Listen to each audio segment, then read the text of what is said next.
आपको समझना पड़ेगा कहाँ क्या बोल रहा है। इंडियन एजुकेशन कमीशन आया था 1964 में, एंड इसको कंप्लीट होते होते मतलब इसका पूरा रिपोर्ट सबमिट होते होते 1966 हो गया। 2 साल का टाइम ले लिया ये, ठीक है, पूरा 2 साल का टाइम ले लिया। अभी देखो गवर्नमेंट ऑफ इंडिया एक्ट है ना, government of India act set up a commission, किसके चेयरमैनशिप में, तो chairmanship of under the chairmanship of professor DS Kothari, DS Kothari, professor DS Kothari in July 1964। ठीक है, ये 4 थोड़ा सा 2 होते होते 4 हुआ है, सो करेक्शन मस्ट इम्पॉर्टेंट है कि अच्छे से आप चेक करें, 1964 ही होगा, ठीक है। In July 1964 to seek advice on the formation of national system of education। देखो 1964 बोला है तो आपका पहला क्या आया, सेकेंडरी एजुकेशन कमीशन आया, 1952 में आया, 1952 टू 53 में आया, फिर उसके बाद 1964 में डायरेक्ट ये आया। तो डायरेक्ट जब ये आया तो 1964 टू 66, अभी इसके 2 साल बाद कौन अनाउंस करेगा, फर्स्ट बेटा हमारा आगे NPE 1968 वो अनाउंसमेंट देगा कि हमें ये बनाना चाहिए, ऐसा इंफ्रास्ट्रक्चर होगा, BEd ट्रेनिंग होंगे, टीचर्स को हम ट्रेनिंग के साथ साथ इंसेंटिव्स देंगे, पेमेंट उनको दिया जाएगा, ऐसा ऐसा बोल दिया, ठीक है। 1986 फिर आएगा जो कि बहुत बड़ा सड़ा करिकुलम पकड़ के आ रहा है कि एजुकेशन में ये होना चाहिए। तो इससे पहले का जो पॉइंट है, इंडियन एजुकेशन कमीशन कैसा था, क्यों उसमें चेंजेस चाहिए, ये बताएगा आपको DS कोठारी कमीशन, ठीक है। तो कोठारी कमीशन, कमीशन जब लिखते हो हिंदी बच्चे इसको आयोग भी लिख सकते हो, आयोग। अभी देख लो फटाफट से रिकमेंडेशंस में आ गए। देखो यहाँ पे कोई भी डेफिनेशन नीड नहीं है, ना ही कंक्लूजन नीड है, बिकॉज दीज आर कमीशंस। आपका कंक्लूजन यहाँ पे नहीं चाहिए कि कौन सा कमीशन बेटर है, क्या है, कंपैरिजन नहीं मांगा है ना। इफ कंपैरिजन बोलता देन आप कंक्लूजन देते। सो यहाँ पे इंट्रो दे दो, देन रिकमेंडेशंस डायरेक्ट दे दो, इसी का ही ये कंसेप्ट भी है एंड उसकी ऑब्जेक्टिव्स भी है, रिकमेंडेशंस भी है। मैं रिकमेंड करती हूँ ये चेंजेस तुम में चाहिए, तो वही होता है रिकमेंडेशंस, ठीक है। So first thing, number 1, education and national objectives। Education and national objectives मतलब शिक्षा एवं राष्ट्रीय जो उद्देश्य है, राज्य के लिए नहीं, राष्ट्रीय बोला गया, राष्ट्र के लिए है, पूरे राष्ट्र के लिए जो उद्देश्य बनाया गया है उसको हम देखेंगे। तो यहाँ पे क्या उद्देश्य है देख लो। फर्स्ट, टू रेलिवेंट और बोल सकते हो री इवेलुएट, रेलिवेंट पॉइंट्स को भी बोल रहे हैं, तो to reevaluate the role of education, हम री इवेलुएट करेंगे, मूल्यांकन करते हैं है ना, एग्जामिन करते हो, तो यहाँ पे ना इवेलुएशन का फिर से री इवेलुएशन होगा। क्या होता है री इवेलुएशन, जब एक बार कॉपी में कुछ गलत हो जाए एंड मार्क्स आपको कम मिले, देन आप दोबारा चेकिंग करते हो, तो दैट इज कॉल्ड री इवेलुएशन। तो एजुकेशन सिस्टम में ऑलरेडी कुछ फॉल्ट थे, उसको मॉडिफाई करने के लिए हमारे क्या चाहिए ना, रीइवैल्यूएशन चाहिए। कोठारी कमीशन ने पहला बोला कि रोल ऑफ एजुकेशन को पहले समझो कि एजुकेशन तुमको क्या देना चाहता है, क्या चाहिए उससे तुमको। तो रोल ऑफ एजुकेशन को पहले रीइवैल्यूएट करेंगे in the total programme of national development. किस लिए हम करेंगे, क्योंकि नेशनल डेवलपमेंट होना है, राष्ट्र का विकास चाहिए, उसके संबंधित हमें रीइवैल्यूएट करना पड़ेगा कि क्यों हमारे इंडिया के एजुकेशन सिस्टम में फॉल्ट्स है, उसको कैसे रेक्टिफाई करें। Number 2, to identify the changes needed in the existing system of education। हमें अपना रोल तो समझना ही है कि लोग क्यों इम्पोर्टेंट है, क्यों इंसान, अगर सोचो सारे इंसान मर जाए तो एजुकेशन का कोई जरूरत नहीं है ना। अगर इंसान जिंदा है तो उसको हमें क्या सभ्य बनाना पड़ेगा, उसको हमें नरिश करना पड़ेगा, उसको हमें सेपिंग प्रोवाइड करना पड़ेगा, उसको मॉडिफाई करना पड़ेगा, तो उसके लिए एजुकेशन चाहिए। तो एजुकेशन में क्या चाहिए ना, पहले जो एग्जिस्टिंग, सपोज ए होता है हमारे कंट्री का पहला एग्जिस्टिंग एजुकेशन, बट ये एजुकेशन ना ओल्ड मॉडल है, ओल्ड थॉट के साथ है, कोई मॉडिफिकेशन नहीं हो रहा है, कोई डेवलपमेंट नहीं हो रहा, तो इसको हम चेंज करके रिप्लेस करके बी को लेके आए, जो कि एग्जिस्टिंग एजुकेशन सिस्टम को क्या कर रहा है, रिपेयर कर रहा है, रिपेयर कर रहा है, ठीक है। इससे क्या होगा, हमारे कंट्री का ही डेवलपमेंट होगा। टू, यहाँ पे देखो next, to implement this programme with determination and vigour. तो हम यहाँ पे चाहते हैं कि देखो निर्दिष्ट पूरा फोकस्ड पॉइंट के साथ जो भी हमारा एम है, बेसिक एम है एजुकेशन सिस्टम को चेंज करने का, वो एम्स को हम फुलफिल करें, ठीक है। तो इसलिए हमें एजुकेशन सिस्टम में ये सारे चेंजेस करने पड़ेंगे। अभी देखो ये फर्स्ट पॉइंट गया, एजुकेशन एंड नेशनल ऑब्जेक्टिव्स, राष्ट्र के ऊपर गया। अभी देखो 4 fold of reformation in education, 4 fold बोला गया, 4 फोल्ड मतलब अभी 4 इसके स्तर हैं, 4 स्तर हैं। अभी आप एक कपड़े को आप 4 बार फ़ोल्ड कर दो, 1, 2, 3, 4 ऐसे फ़ोल्ड कर दिए, मतलब 3 टाइम्स फ़ोल्डिंग होगा तो वो 4 पार्ट में आ जाएगा। अभी फर्स्ट पार्ट बोलता है कि हमें एजुकेशन क्यों चाहिए ना, जितना अच्छा एजुकेशन होगा उससे प्रोडक्टिविटी इंक्रीज़ होगा। तो पहला आ गया प्रोडक्टिविटी। अभी देखो नेक्स्ट हो गया, अगर प्रोडक्टिविटी बढ़ता है, सब कोऑपरेट करें, प्रोडक्टिविटी कैसे बढ़ता है? कैसे आप घर पे एक शादी है एंड सपोज़ आप वेडिंग प्लानर हो, एक साथ आपको काम देखना है, एक साथ काम कर रहे हो, तो एक साथ अगर लोग काम नहीं करेंगे, क्या प्रोडक्टिविटी इंक्रीज होगा? नहीं। तो प्रोडक्टिविटी के लिए हमें क्या चाहिए? कोऑपरेशन। हो गया। सेकंड क्या बोलता है? Strengthen social and national integration. अगर प्रोडक्टिविटी इंक्रीज हो रहा है तो हम क्या कर रहे हैं? सोसाइटी को स्ट्रेंथ प्रोवाइड कर रहे हैं, ताकतवर बना रहे हैं। एंड उससे क्या हो गया? जब एक दूसरे के साथ कोऑपरेशन होता है, हर एक कल्चर में कोऑपरेशन होता है, दैट मीन्स नेशनल इंटीग्रेशन हो जाएगा, है ना? अभी फोर्थ क्या, सॉरी थर्ड क्या बोलता है? हैस्टन द प्रोसेस ऑफ, रुको यहाँ पे नहीं दिख रहा है, मॉडर्नाइजेशन। यहाँ पे हमने थोड़ा ऊपर कर देंगे तो बेटर रहेगा, नीचे का पॉइंट दिखेगा। तो हमने पहले पढ़ा प्रोडक्टिविटी, देन पढ़ा स्ट्रेंथन, देन हम नेक्स्ट बोल रहे हैं कि मॉडर्नाइजेशन। अभी देखो, modernisation doesn't means only wear jeans and top, short top और क्रॉप टॉप, ऐसे ही बोल दोगे तो ये मॉडर्नाइजेशन नहीं है।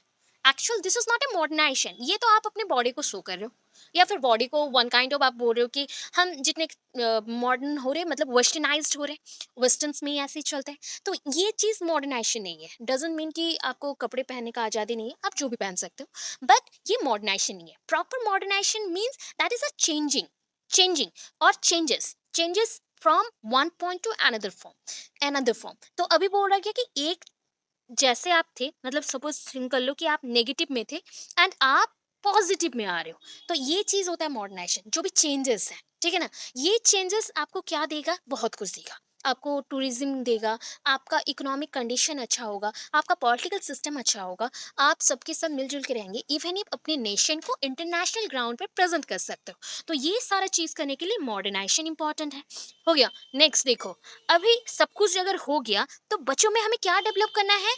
स्पिरिचुअल, मोरल, सोशल, ये सारे कैरेक्टर्स डेवलप करने हैं, तो कैरेक्टर्स को बिल्ड करना है। तो पीसीएम, अभी बोलोगे पीसीएम तो आ रहा है, एस नहीं आया, तो पीएसएमसी, ठीक है, पीएसएमसी। तो प्रोडक्टिविटी, देन क्या आया हमारा? स्ट्रेंथन पॉइंट आ गया, देन क्या आया? मॉडर्नाइजेशन, देन क्या आया? कैरेक्टर बिल्डिंग, तो पीएसएमसी।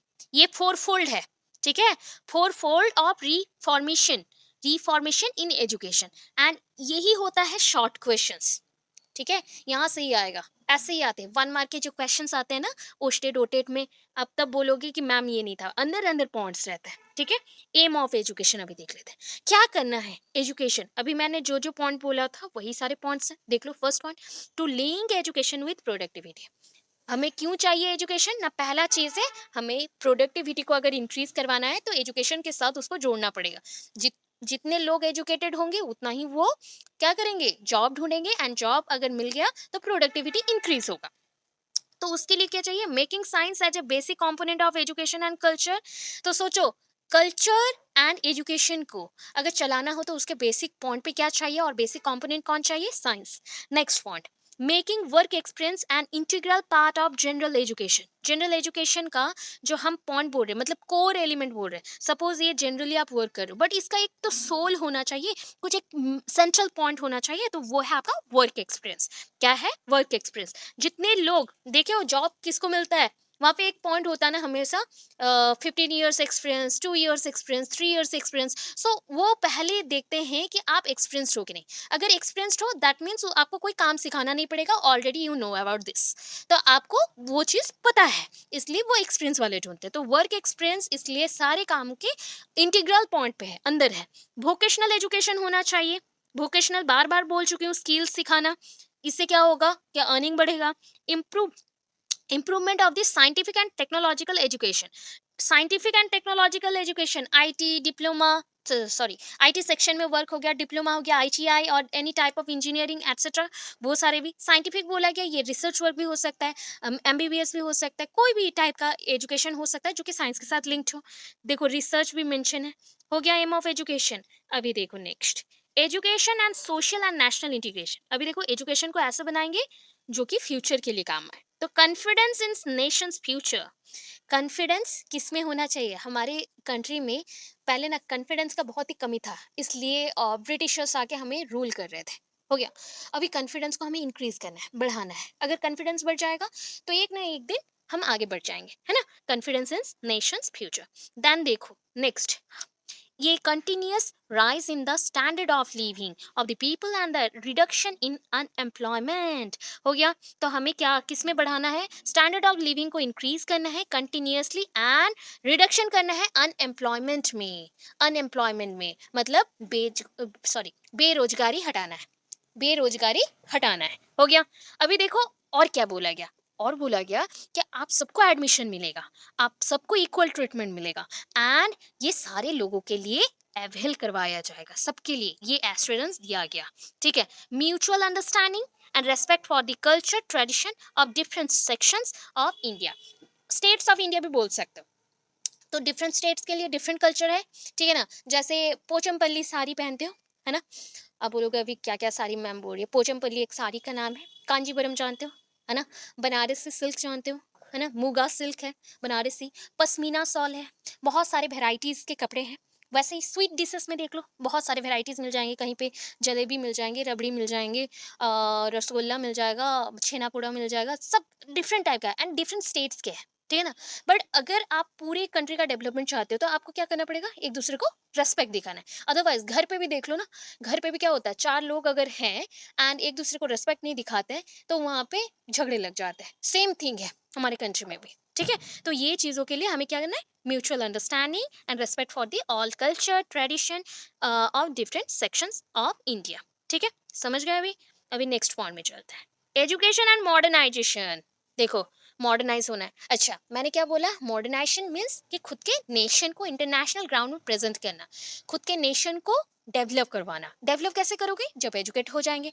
डेवलप कैसे करवाएंगे? जब नॉलेजेबल हो जाएंगे। अच्छा, अगर एक कंट्री में सारे लोग लिटरेट हो गए तो क्या होगा? क्या ये बेनिफिशियल होगा? हाँ, होगा। ऐसा मतलब नहीं है कि आप इलिटरेट हो तो आपको काम नहीं आता है। लिटरेट होने से आपको रेस्पेक्ट ज़्यादा मिलना स्टार्ट करेगा, आप रेस्पेक्टफुल पर्सन बन जाएंगे, प्लस आप दूसरों को कैसे रिस्पेक्ट देना है वो सीख जाएंगे। मैं सर्टिफिकेशन का बात नहीं बोल रही हूँ, मैं एजुकेशन का बात बोल रही हूँ। मिनिमम एजुकेशन, मिनिमम एजुकेशन, जैसे लोग आपको गाली ना दे, अगर गाली दे तो आप समझ पाओ, इनोसेंटली बिहेव ना करो। तो ये सब चीज़ों के लिए भी एजुकेशन बहुत इंपॉर्टेंट है ना?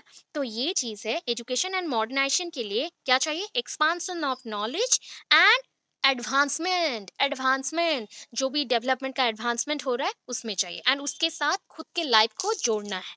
तो फोर्थ पॉइंट में आ जाओ अभी, development of social, moral and spiritual values. अभी बताया था कि बच्चों में क्या डेवलप करवाना है? Social, moral and spiritual values को डेवलप करवाना है। क्यों करवाना है? Because it leads to solvation.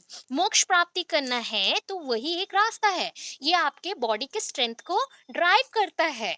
जब एक दिन आप कुछ अच्छा कर लेते हो ना तो पूरे दिन आप हैप्पी रहते हो। एक दिन अगर आपके साथ बुरा हो जाता है तो पूरे दिन आप अनहैप्पी रहते हो, रोते रहते हो। तो ये सोच लो कि मोरल वैल्यूज क्यों इंपॉर्टेंट है, स्पिरिचुअल इंपॉर्टेंट क्यों है, स्पिरिचुअल वैल्यूज क्यों इंपॉर्टेंट है। स्पिरिचुअल तो मैंने आपको पहले भी समझाया है, स्पिरिचुअल डजंट मीन कि ओनली धार्मिक बन के रहना। ये समझाता है कि तुम्हारे अंदर क्या है, तुम्हारा सोल क्या बोलता है। बॉडी ऐसा, किसी का बॉडी का शेप अलग है, कोई मोटे होते कोई पतले होते, बट सोल तो यूनिक चीज है ना। सोल अगर एग्जिस्ट करता है तो वो क्यों करता है? क्योंकि आपने उसको अपने बॉडी में कैप्चर किया हुआ है, एंड ये आपको एक पॉजिटिव वाइब देता है। पॉजिटिव और नेगेटिव वर्क आप करोगे वो आपका सोल ही बताता है। तो ये सारा चीजों को अगर जाना है तो वही स्पिरिचुअल वैल्यूज है। क्यों हमें स्पिरिचुअल वैल्यूज लेना है? ये भी हमारे बॉडी को डेवलप करवाता है, ऑलराउंड डेवलपमेंट के लिए हेल्प करता है। न्यू पैटर्न ऑफ एजुकेशन, फिर से सेम चीज आया, 10+2+3 system. New pattern of education, समझ गए? स्कूल्स में 10+2+3 सिस्टम होगा। स्कूल एंड यूनिवर्सिटीज में, कॉलेजेस में क्या बनाया गया? यूनिवर्सिटीज में तो अभी तक नहीं बनाया गया प्रॉपरली, बट कॉलेजेस में बनाया गया। स्कूल एंड कॉलेजेस में यूनिफॉर्म बनाया गया। यूनिफॉर्म, यूनिफॉर्म और यूनिफॉर्म पैटर्न, दोनों चीज बोल रही हूँ। यूनिफॉर्म भी अभी है, यूनिफॉर्म पैटर्न भी अभी है। स्कूल्स के लिए यूनिफॉर्म चाहिए because it provides equalisation, and uniform pattern is that कि सबको सेम एजुकेशन देना है, सेम पॉइंट से देना है। Establishment of the secondary schools, secondary schools बनाना स्टार्ट करना है, ठीक है? So locating secondary schools in a well planned and sorted manner, ठीक है। हम स्कूल्स को किस जगह बनाएंगे, ऐसे जगह में बनाएंगे जहाँ पे सबको एफिल करना इजी हो, सबको मिल सके वो, ठीक है ना। ऐसे जगह पे होगा तो वेल ऑर्गेनाइज्ड होगा, वेल प्लान्ड होगा, सॉर्टेड मैनर पे होगा। And all secondary school should be adequately staffed and equipped to provide education. So हमें हर एक स्कूल्स में क्या रखना चाहिए, एडिक्वेटली मतलब बहुत अमाउंट में नहीं, फिक्स्ड मतलब अच्छा खासा अमाउंट में स्टाफ मेंबर रखना है, टीचर नॉन टीचिंग स्टाफ जो होते हैं वो, इक्विप टू प्रोवाइड एजुकेशन, क्या है, इक्विपमेंट भी अच्छे से रखना है ताकि एजुकेशन प्रॉपरली दे सके। अभी इसके बाद क्या है, वोकेशनलाइजेशन है, वोकेशनलाइजिंग सेकेंडरी एजुकेशन। तो ये बोला गया अगर सेकेंडरी एजुकेशन में हम वोकेशनलाइजेशन कर देते हैं, should be vocationalized in large resources and enrollment in the vocational courses, अगर वोकेशनल कोर्सेज में कर देते हैं तो क्या हो जाएगा पता है, और भी जो मतलब एनरोलमेंट का नंबर था वो 20% इंक्रीज हो जाएगा, डेवलप्ड हो जाएगा। The central government schools, sorry central government should provide, central government school बोल दी sorry, central government should provide special grant words जहाँ पे सुन लिए मतलब फंड, ठीक है, grant in aid funds provide करेगा, किसको, ना स्कूल्स को, सेकेंडरी एजुकेशन को, जिसके थ्रू वोकेशनल एजुकेशन हो सके, ठीक है। नेक्स्ट वन देख लो, education of girls at secondary stage. अभी देखो ना स्कूल्स में, मैंने पहले भी बहुत सारे प्रॉब्लम्स बता दिया है कि क्या होता था, स्कूल्स अवेलेबल करवाना क्यों इम्पॉसिबल हो जाता है, जब बच्चे 9th 10th 11th 12th में आ जाते तो गर्ल चाइल्ड्स नहीं पढ़ पाती थी, एंड उनके लिए इम्पॉसिबल जैसा होता था कि दूर में स्कूल जाना, क्योंकि ये 1964 का पीरियड है, तो सोच लो कि उस पीरियड में एजुकेशन गर्ल चाइल्ड्स को देना कितना इम्पॉसिबल लगता होगा। And it says that the attempts should be made for the uh, expansion of the education of girls, so that the proportion of girls to boys reaches 1:2। अगर एक school में 20 बच्चे हैं या फिर सोच लो कि एक स्कूल में कितने बच्चे हैं टोटल, थोड़े ज़्यादा ले लेते हैं, 100 बच्चे ले लेते हैं, ठीक है, 100 बच्चे हैं तो 100 में से 1:2 रेशियो में कर लो। अभी 1:2 मतलब, अभी अगर 100 है तो 100 को आप डिवाइड कर लेना, ठीक है ना। अगर x आपका क्या हो गया, 25 हो गया, तो 2x आपका क्या हो जाएगा, 50, है ना। ऐसे में अगर देखो तो 25 50 हो गया 75, तो थोड़ा सा ज्यादा थिंक कर लो, वैसे ही 31 33 ऐसे परसेंटेज में आ जाएगा। अगर 33 गर्ल्स हो गए तो बाकी के जितने भी रहेंगे बॉयज होंगे।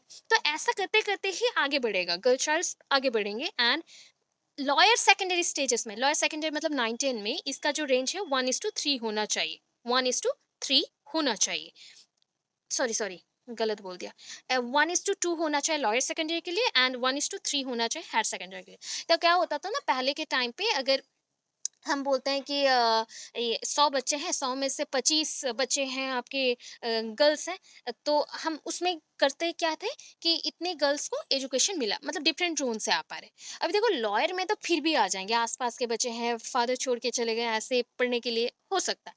बट जब हायर में चले जाओगे ना तो गर्ल चाइल्ड बिकॉज बड़े हो रहे हैं तो उनका मैरिज हो जाता था, एंड वो आ नहीं पाते थे, सो इसलिए प्रॉब्लम नहीं आया कि ये, फिर भी हम रेंज में लाने को ट्राई करें कि 1:3 रेशियो में, अनुपात में आ जाए गर्ल चाइल्ड्स भी।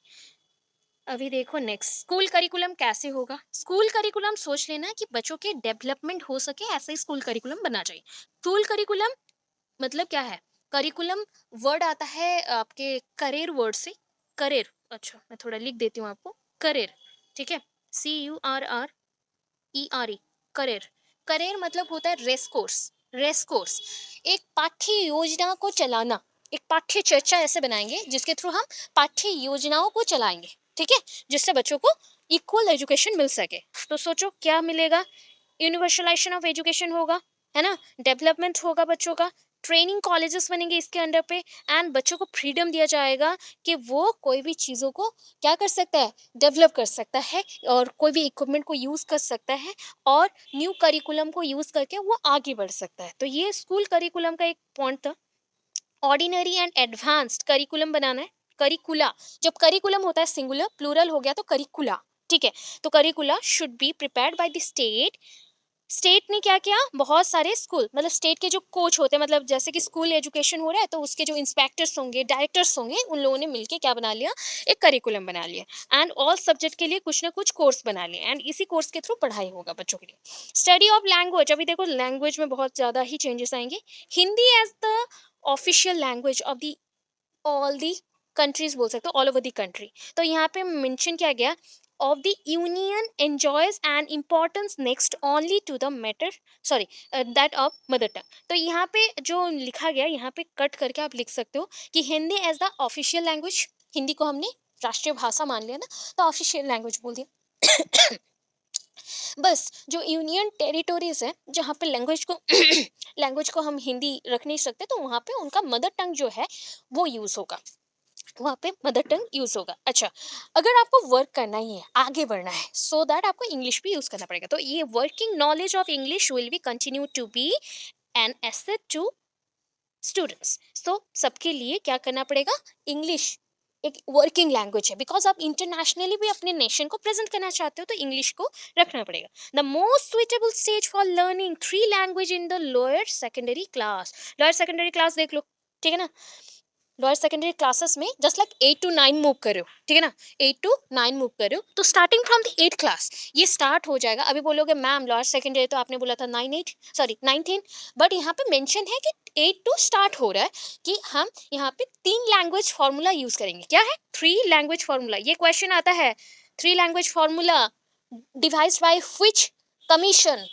कमीशन, ये मेंशन किया जाता है, कौन सा कमीशन ने 3 लैंग्वेज फार्मूला को बताया कि ये सुइटेबल है। तो वहाँ पे हिंदी, इंग्लिश एंड जो फोक लैंग्वेज है और अपने एरिया का जो रीजनल लैंग्वेज है उसको यूज कर सकते हैं। कुछ जगह पे संस्कृत भी यूज होगा। साइंस बेस्ड एजुकेशन, अभी देखो जितने भी साइंस बेस्ड एजुकेशन है, मतलब एजुकेशन में साइंस को इनकॉर्पोरेट करवाना है, तो एग्रीकल्चर, इंडस्ट्री एंड अदर जितने भी थिंग्स है जहाँ पे चाहिए हमारा साइंस को, तो हम साइंस को वहाँ पे यूज करेंगे। वर्क एक्सपीरियंस समझे थे, तो वर्क एक्सपीरियंस क्या होता है, कोई चीज़ पे आपका एक्सपीरियंस, तो उसके लिए क्या चाहिए, लिटरेरी और a study of language, humanities and science. किस किस चीज़ों में कर सकते हो, लिटरेरी जो सब्जेक्ट्स हैं, मतलब लिटरेचर सब्जेक्ट में कर सकते हो, लैंग्वेज में, ह्यूमैनिटीज में, साइंसेस में, न्यूमरेसी मतलब मैथ्स और नेचुरल साइंस में, work experience and social service important हो गया, सोशल सर्विस भी होता था उस टाइम पे। फिजिकल एजुकेशन मतलब आपका योगा, आपके बॉडी का डेवलपमेंट के लिए भी फिजिकल एजुकेशन बहुत इंपॉर्टेंट था, सो दैट आपको अपने माइंड से कूल रखने के लिए, डिज़ायरेबल आउटकम्स को निकालने के लिए, रिजल्ट निकालने के लिए, तो हमें क्या चाहिए, जस्ट लाइक ट्रेडिशनल फॉर्म्स हमने निकाला, योगा और एक्सरसाइजेस एट्सेट्रा, जैसे फिजिकल एक्टिविटीज़ एट्सेट्रा कंट्री में चलने लगे। मतलब अभी क्या हो रहा है, स्पोर्ट्स को हमने इंक्लूड करवाया एजुकेशनल प्रोग्राम्स में, and the programme offer should supplement other programme of education, not duplicate them. ये बोला कि हम दूसरे प्रोग्राम्स को कॉपी नहीं कर रहे हैं, हम सिर्फ सप्रेस कर रहे हैं, या फिर हम सिर्फ एक्सचेंज कर रहे हैं, चेंजेस ला रहे हैं। फाइनेंशियल सपोर्ट भी चाहिए।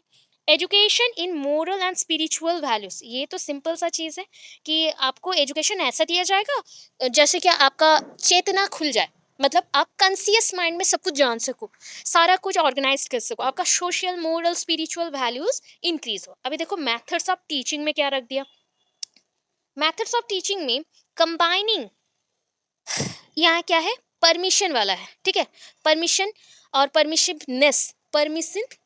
परमिसिवनेस मैंने आपको पढ़ाया था, कहाँ पे बताओ, दैट इज पेरेंटिंग स्टाइल में परमिसिव पेरेंट्स पढ़ाया था, जो कि मतलब क्या होगा कि ऐसा टीचिंग मेथड्स होगा जो आपको क्या करता है, ड्राइव करके लाता है। तो मैं आपको परमिशन नीड करती हूँ कि आप कैसे पढ़ना चाहते हो, आप कौन से वे में पढ़ना चाहते हो, आपका नॉलेज किस वे से पढ़ाऊँ तो डेवलप होगा, तो वो होता है परमिसिवनेस। आपको मैंने पहले समझा, उसके अकॉर्डिंग मैंने आपका क्या किया, टीचिंग को यूज़ किया, मेथड्स ऑफ टीचिंग को यूज़ किया आपके हिसाब से, एंड आपको ड्राइव करके लिए। Approaching the new methods in the stage और stages according to the ability of the school के एबिलिटी के हिसाब से जितने टीचर्स रहेंगे वो डिफरेंट डिफरेंट मेथड्स को यूज़ करेंगे।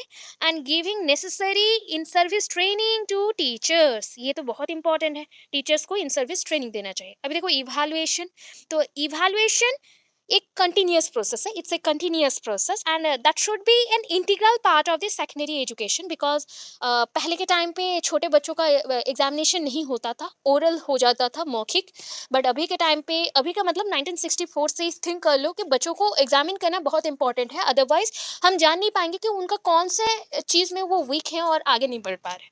स्कूल सुपरविजन, अभी देखो सुपरविजन करना है तो एडमिनिस्ट्रेटिव सेक्शन को तो आगे बढ़ना ही पड़ेगा, तो administration should be separate from the supervision. बोला गया एडमिनिस्ट्रेशन अलग होगा, सुपरविजन अलग होगा। Recognition should be matter of course but should be continuously earned by every school irrespective of its management. देखो रिकॉग्निशन बोला गया, तो अभी रिकॉग्नाइज किसके थ्रू होगा? गवर्नमेंट के थ्रू होगा। जैसे कि आप पढ़ते हो कि एनसीटी अप्रूव्ड है कि नहीं है। तो ये जो चीज़ है ना, अगर कोई भी स्कूल और कॉलेज अच्छा वर्क नहीं दिखा पाता, अच्छा रिजल्ट नहीं दिखा पाता, तो उसको हम क्या करेंगे?